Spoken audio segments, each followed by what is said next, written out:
अभी जम्मू कश्मीर से आ रहा हूं और केवल यहां की सभा के लिए आया हूं, अन्यथा मेरे और भी कार्यक्रम थे। मैंने कहा नहीं, मैं जाऊंगा सरधना में, मैं इस बार जरूर जाऊंगा, 24 में मैं जरूर जाऊंगा। और बहनों भाइयों, मैं इसीलिए आया हूं आपसे कहने के लिए, जो लोग गुमराह कर रहे हैं उनके गुमराह में आने की आवश्यकता नहीं। ये लोग कभी नहीं आएंगे। फिर जाति के सौदागर उपयोग करेंगे, बाद में सौदेबाजी करके गायब हो जाएंगे। हमें किसी भी ऐसे व्यक्ति के बहकावे में नहीं आना है जिससे हमारा राष्ट्र धर्म खतरे में आए। याद रखना, इस देश के राष्ट्र धर्म को हमेशा खतरा जब भी आया है, इन्हीं लोगों के कारण आया है जिन्होंने जातीयता के आधार पर समाज के सामाजिक ताने बाने को छिन्न भिन्न किया है, हमेशा छिन्न भिन्न किया है। और बहनों और भाइयों, मैं आपको इस बात के लिए आश्वस्त करता हूं कि कोई माए के लाल बाल बांका नहीं कर सकता है। सुरक्षा की इतनी पुख्ता व्यवस्था हमने की है यूपी के अंदर। आज आप देखते होंगे बड़े बड़े दुर्दांत माफिया और अपराधी किस कदर उनकी दुर्गति हो रही है।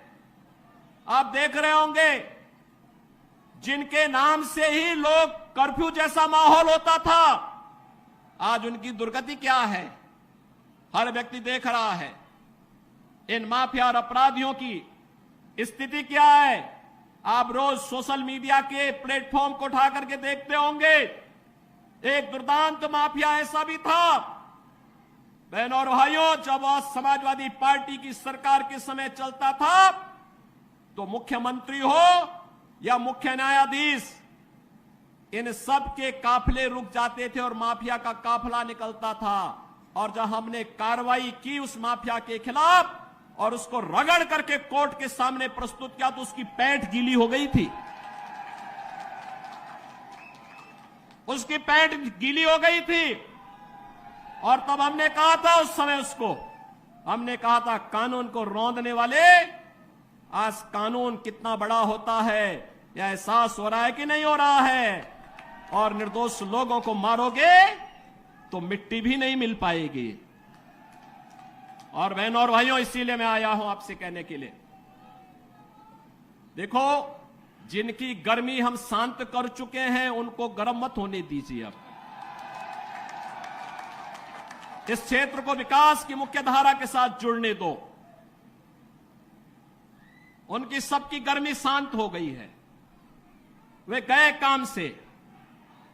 और इसीलिए मैं आप सबसे अपील करने के लिए आया हूं कि पूरे देश की एक आवाज है, पूरा देश एक ही स्वर में बोल रहा है। और वह बोल रहा है कि फिर एक बार मोदी सरकार, फिर एक बार